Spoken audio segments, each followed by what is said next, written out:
Bienvenidos y bienvenidas a Enclave Política. Soy Orlando Pérez, les acompaño en estos minutos para conversar sobre la coyuntura en Ecuador, porque parecería que el relato político actual se asienta en buscar consensos, bajar la polarización y lo que no pudo Guillermo Lasso, un encuentro nacional.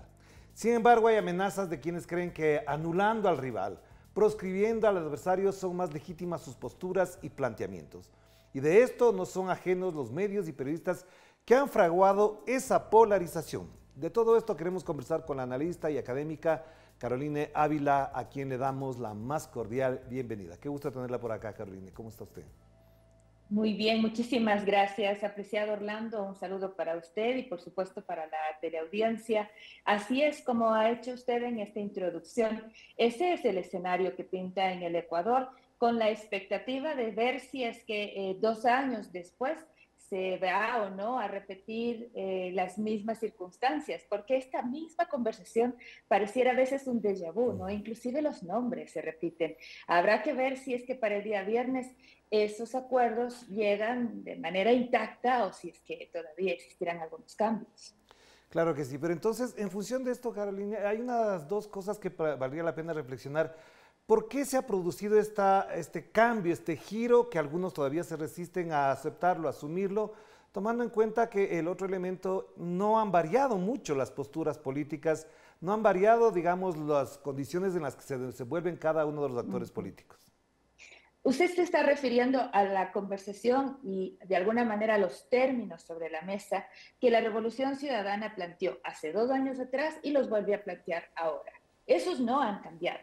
La misma consideración que en su momento, por ejemplo, el Partido Social Cristiano ha hecho. De alguna forma, por eso decía, hasta los nombres se repiten. Estamos hablando en este caso de quienes han candidatizado para la presidencia de la Asamblea Nacional, como se llama en el caso ecuatoriano, a quien preside este poder que es el poder legislativo, ¿verdad? Estamos hablando de Cronfle, de uno de los políticos de larga data en el Partido Social Cristiano. Y es el mismo nombre que hace 2 años atrás también estaba sobre la mesa en el área de la negociación. El tema de la fiscalización también de alguna u otra manera había sido una de las agendas en el Partido de la Revolución Ciudadana, junto con otros de los temas que, por supuesto, siempre se discuten en este momento, que es la distribución administrativa del poder legislativo, perdón, que forma parte de las decisiones en esta primera sesión, la sesión inaugural. Entonces, con estos temas allí en la mesa y una mínima agenda programática quizá, ¿no es cierto?, habrían ya acuerdos y entendemos qué es lo que está sucediendo también ahora. Esta vez con un, diremos así, nuevo actor, porque el movimiento ADN es un movimiento que está entrando en este minuto. Muchos de estos nombres, por ejemplo, la asambleísta Centeno, jovencísima, sin embargo, que parece, ¿no?, ha demostrado en el marco de su formación académica, vemos que es recién graduada de Derecho de la Universidad de San Francisco, es ella la tercera más votada, si es que los números no me traicionan, es la representante de asambleísta nacional por el partido oficialista, por el partido del presidente electo, y ha sido su principal vocera en las conversaciones que el legislativo o que en las fuerzas políticas que configuran ahora el legislativo han tenido, ¿verdad? Claro. Y de alguna manera las conversaciones que ella ha expresado públicamente, recordemos que la vocería del gobierno es mínima en términos explícitos, ¿no? Más bien es una suerte de intermediación a partir de muy escuetos boletines, más bien casi que contenido de red social, casi que por tweets, dijéramos en el nombre antiguo de aquella plataforma, es la manera como se comunica el presidente electo, diremos, y de alguna manera más bien ha sido la voz de Valentina Centeno la que más hemos podido escuchar en ese contexto, y sus declaraciones de alguna denotan en ese sentido las dos propuestas en materia tributaria, en materia de reforma energética, que han sido parte del interés del Ejecutivo, y, por supuesto, la línea roja, que es lo que ya ha planteado, ¿no es cierto?, que es no estar en la posibilidad de un juicio político a la fiscal. Es una línea que ha sido también planteada por Kronfeld de manera interesante, insisto, porque se anticipan criterio hasta cierto punto en decir no a un juicio político cuando la posibilidad de fiscalizar de un asambleísta tiene que ver con su rol. O sea, es decir, además de hacer leyes, un asambleísta tiene que fiscalizar. Entendemos que no se van a negar a la fiscalización, que forma parte de su rol, pero que por supuesto en ningún caso se entendería la fiscalización como un instrumento de persecución. Hasta ahora en Pero eso me parece que hay coincidencia en las tres fuerzas políticas que han llegado a este acuerdo. de todas maneras, a pesar de todo eso, y gracias por la graficación, por graficar el panorama actual, todavía veo, además con mucho dolor, de ciertos sectores y actores que se resisten a la posibilidad de ampliar el consenso, de los acuerdos, aquellos que dicen que nada con el correísmo, que incluso plantean líneas rojas, pero muy, muy frontales, es decir, nada con ellos, todo para los demás. ¿Hasta dónde esta narrativa, sobre todo mediática, ha perdido fuerza, ha perdido vigor y volumen en el debate público? Los números de Comunicaliza, que son esta encuestadora que ha crecido en exposición, además porque ha tenido cierta, diremos que resonancia, no solamente en la palestra pública, sino que en verdad algunos de sus cifras han sido interesantes luego también de leerlas ya con los que el CNE ha arrojado. Bueno, esta encuestadora ha mencionado entre sus preguntas qué población se inclina con la tesis anticorreísta.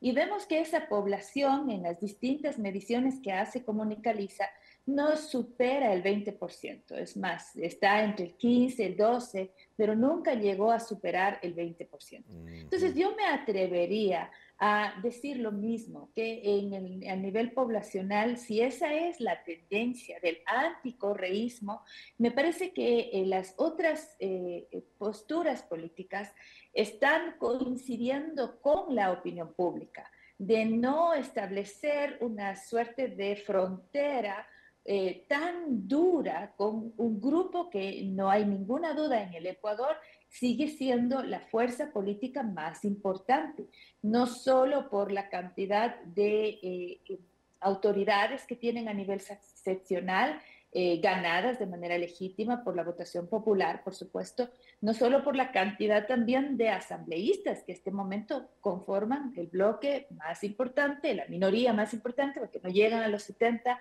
pero por supuesto superan los 50, y eso hace que sea un grupo de respeto y un grupo de conversación. Entonces, tener una postura como la que ha tenido, por ejemplo, el grupo que dirige María Paula Romo, que es una de las políticas que ha sido importante, sobre todo en el gobierno del expresidente Lenín Moreno, y que en este momento, al haber sido destituida, bueno, no destituida, pero enjuiciada políticamente por el Congreso anterior y que no tiene de alguna manera impedimento político para ejercer funciones públicas, pero sigue muy activa desde tras bastidores, entonces lidera a este grupo del anticorreísmo llamado Construye, en el caso ecuatoriano, es prácticamente quienes están representando, y lo ha dicho así, su portavoz acá, que es Patricio Carrillo, lo ha dicho así, directamente, van a estar en el rol de la oposición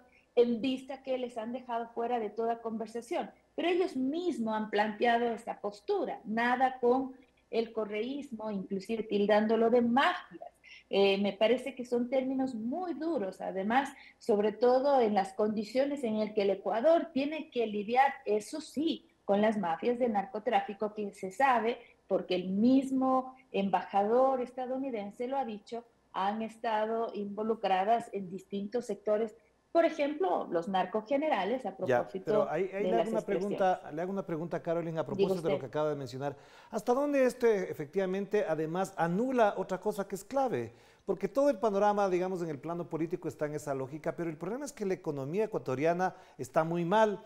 Un diario quiteño o nacional, como se le quiera ver, ha titulado a todo lo ancho de su página que el Guillermo Ordaz deja al país mucho más empobrecidos con un incremento notable de pobres. Eso ha dicho el titular principal, que efectivamente es así. Entonces ya la pregunta es, si todo esto del consenso, de la búsqueda de encuentros, niega o anula la posibilidad de reclamar lo que es obvio, es decir, una situación crítica, ¿hasta dónde los actores políticos están como distanciados de esta realidad, de la crítica situación de la gente, de los pobres, en particular incluso de los jóvenes? Y hay que añadirle, por ejemplo, a la expresión que usted ha mencionado, exministros de Economía, uno de ellos, por ejemplo, Vilma Salgado, ha Salgado. mencionado el aumento de la deuda pública, que en tiempos por ejemplo, de la administración de la Revolución Ciudadana o inclusive también de Lenín Moreno, era siempre digna merecimiento de titulares cuando habían incrementos de la deuda pública como corresponde, porque es tema de gran importancia y preocupación, y que en este momento han perdido espacio en los mismos medios de comunicación. Allí me parece que en el caso ecuatoriano sucede esta expresión que un político slash periodista que tenemos, alguna vez acuñó, que decía, hay que administrar la verdad en aras de proteger cierto status quo en términos políticos, les toca a algunos medios de comunicación hacerse cargo de esta expresión, que es una realidad lamentablemente en el ejercicio periodístico de este país.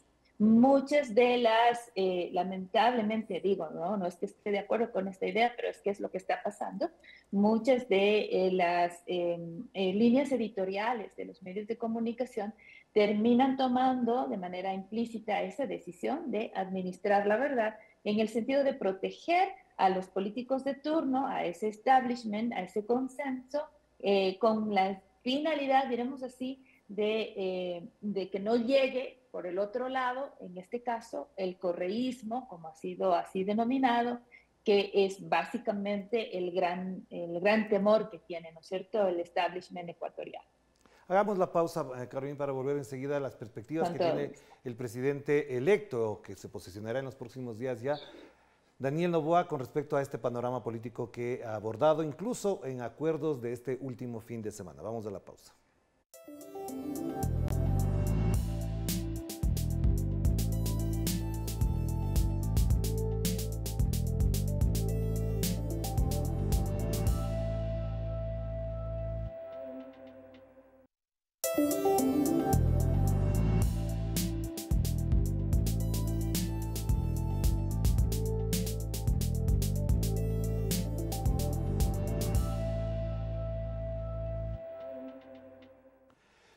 Estamos de vuelta ya en Clave Política y seguimos conversando con la analista y académica Carolina Ávila para hablar de las perspectivas políticas del Ecuador en este momento de transición, digámoslo así, transición política nada más. Carolina, una de las cosas que llama la atención es el modo en el que se asume el presidente electo Daniel Noboa con respecto al manejo tradicional que hacen los políticos de dar declaraciones, ruedas de prensa, encontrarse en varios eventos. La tarima no es lo que mejor él destaca en ese espacio.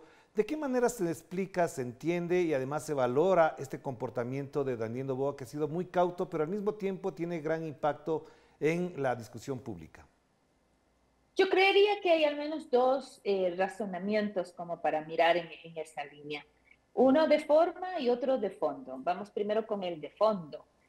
Dada el escenario tan duro que tiene el país, usted lo ha descrito bastante bien, el arquetipo que podría el nuevo ya no candidato, pero en este caso presidente electo, ¿no es cierto?, representar, podría ser el de Salvador o podría ser el de Consolador. No ha escogido ninguno de los dos, ha preferido el silencio, porque en cualquiera de los dos el discurso presidencial de alguna manera se empaña, se ensucia y no generaría entusiasmo, que es lo que siempre se espera cuando viene una nueva administración. una nueva administración tiene prácticamente solo un pequeño margen para gobernar, que es el de entrada, el de inicio, a propósito de los famosos 100 días, que nacen a partir del New Deal que trajo, ¿no es cierto?, Roosevelt, ¿no? Y que de ahí viene esa interesante tradición de tregua, si se quiere. Pero es básicamente por el entusiasmo con el que normalmente llega un nuevo gobernante y que genera en la población ese compás de espera, de escucha, de atención. Pero no es el caso que puede en este momento lograr, porque usted muy bien lo ha dicho, Orlando, es un periodo de transición.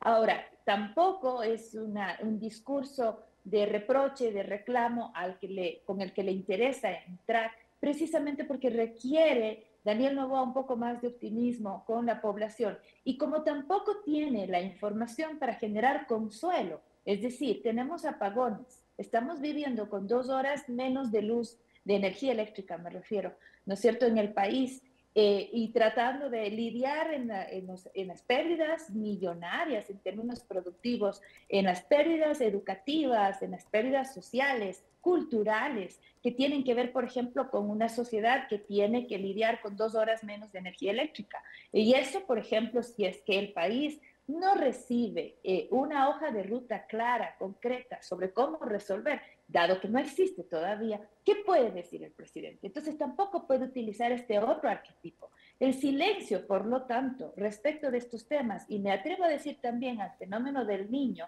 que es otro de los silencios que en este momento resuena precisamente, aunque suene contradictorio, es porque no hay cualquiera de las otras dos opciones, no hay manera de salir, como dijéramos en buen castellano, no hay manera de salir bien librado. Ahora, como no tiene el presidente electo otra opción, el silencio es una en el que se empaña menos. Entonces, por esa razón, es preferible no hablar. ¿De qué Pero no habla? solamente que no hable el presidente, que no hable Guillermo Lazo, que ya sabemos que parecería que está en otro planeta porque dice que deja No, un país nadie habla. peor, mejor, etcétera, etcétera. Pero lo que me preocupa es que la sociedad sigue sufriendo estas consecuencias. Los sectores pobres, digamos, populares, etcétera, la emigración es un efecto de esa situación. Parecería que están o esperanzados en que el próximo presidente lo resuelva o están amortiguados porque creen que no tienen solución a los problemas. Y lo interesante de esto, Orlando, es que nadie le habla al pueblo, porque si usted se fija, la oposición también, la oposición no en términos de lo que acabé de describir, porque es una distinta, me refiero a la oposición hacia el neoliberalismo o hacia la derecha, que ha sido lo que ha gobernado en los últimos años, tampoco en estos momentos le está hablando al pueblo. La oposición tiene también esta otra agenda personal, o le hablan del juicio que quieren a la fiscal, o le hablan de los gastos, por último, sobre el cambio de mando. Son otros los intereses. Pero ¿cuál es la solución? No la están planteando. ¿Hay alguna ley que está viniendo, por ejemplo, del Partido Social Cristiano, de la Revolución Ciudadana, algún paquete, alguna reforma, alguna propuesta en términos específicos y puntuales? Los gobiernos autónomos descentralizados de la Revolución Ciudadana están planteando algo que pueda solucionarle al pueblo tanta situación de dificultad en materia, por ejemplo, de seguridad. Yo sé que no es su línea precisamente de acción, porque la seguridad está para el sector ejecutivo, pero se está haciendo algo, al menos en términos colectivos, no se escucha, al menos no hay una narrativa fuerte y clara que se escuche en oposición a estas otras líneas con las que hemos este rato analizado. Entonces, al pueblo solamente le toca sufrir los embates de la falta de gestión en materia de energía, razón por la cual se están padeciendo ahora estos apagones, los embates de las circunstancias económicas que está generando mayor migración y pobreza en el país y que de manera tan, diremos, despachatada, además, se titula, ¿no?, en Diario Expreso, por ejemplo, el diario del sector de Guayaquil, de la costa. Hace poco veíamos un artículo que igualmente, con una crítica muy dura, muy fuerte al presidente saliente y sus 900 días de gestión, ¿no es cierto? Y que está muy bien, no hay ninguna duda que hay que hacer una crítica, pero me parece que en esos casos también hay que hacer una autocrítica y sin embargo no hay una propuesta, ¿no? Porque por el otro lado siempre será la duda de no pacten, no se asocien, no se alíen y no hay una propuesta hacia el pueblo, ¿no? Si no se Ya, pacta, si no se asocian, entonces ¿qué hay? claro, No pero hay, nadie le dice nada al pueblo. yo le pregunto esto porque acaba de mencionar algo que es muy importante y yo lo he venido diciendo constantemente, es cuál es el aprendizaje de los medios de comunicación y de los periodistas en relación con la política, al rol que están cumpliendo de reemplazar a la ciudadanía, de reemplazar a los actores políticos, incluso algunos periodistas se atreven a reemplazar al propio presidente y le dicen lo que tiene que hacer. Hay un aprendizaje, ¿cuál es la mejor pedagogía que resulta de este proceso electoral que terminamos y esta nueva etapa política que vamos a empezar? Yo creería que el mejor aprendizaje que se debería tener es, me parece a mí al menos, comprender cómo ha cambiado la dinámica medial en este momento. Entender que los todopoderosos medios de comunicación hoy en día necesitan también compartir ese espacio de poder e influencia con aquellos, porque se ha fraccionado, hay que decirlo, con aquellos otros espacios que desde lo digital están haciendo fuerte incidencia, ¿no? Entonces, hay una incidencia en opinión pública que es compartida. Hoy en día la agenda ya no la pone el noticiario de Ecuavisa única y exclusivamente. ¿Cuál es la prueba? Lo que sucedió hace poco, ¿no? Salió en un noticiero en la mañana que la deuda de más de 80 millones al Estado Nacional por parte del Grupo Novoa está allí en la página web del SRI. Es noticia que todos sabíamos, pero que no lo había sacado así con tanta fuerza Ecuavisa. Entrevista al director nacional del SRI. No hay mayor incidencia de eso, ¿no? No hay mayor incidencia, salvo, qué sé yo, un par de cosas por allí. ¿Por qué? Porque la agenda repartida en los otros medios, sobre todo los medios digitales, está en otra línea. Está repartida, por ejemplo, en los gastos del cambio de mando, está repartida en los pactos que se están haciendo este momento, los diálogos que se están dando en asamblea, está repartida por otros temas, inclusive el caso Glass, si se quisiera, hablando de otros temas en términos políticos, Claro. no necesariamente aquello que se impone desde los grandes medios. Entonces, creo que las primeras lecciones es entender que la agenda ya no viene impuesta desde estos espacios, desde los cerros, ¿no? Ahora también vienen desde estos otros canales online que han entrado con mucha fuerza en el país. Y me parece que eso es lo que se da gracias a que la población ha terminado buscando el contenido que de alguna manera consideran a título personal que mejor les está informando. Y esto es cuando las salas de redacción le dan la espalda a quienes primero deberían escuchar, que es a su audiencia, ¿no? Entonces, Entonces, cuando ese rol se perdió. claro, le hago la última pregunta frente a todo esto, aunque parecería que lo que voy a preguntar es un poco ridículo, pero también es ¿cuál es el aprendizaje que nos deja el señor Guillermo Lasso con respecto a la política y a la comunicación pública y política? Le digo esto bajo una consideración muy particular. Él llegó con un buen andamiaje jurídico, mediático, político, financiero, con un relato que a mucha gente sorprendió. Pero cuando se va, parecería que él sigue instalado en ese andamiaje y no contempla lo que está pasando. Por lo tanto, hago esta paradoja para preguntarle cuál es el aprendizaje que deja Guillermo Lasso en este campo. Que no se puede menospreciar la gestión con comunicación. Me parece que hubo, como usted mencionó, toda una expectativa con la que ingresa, ¿no?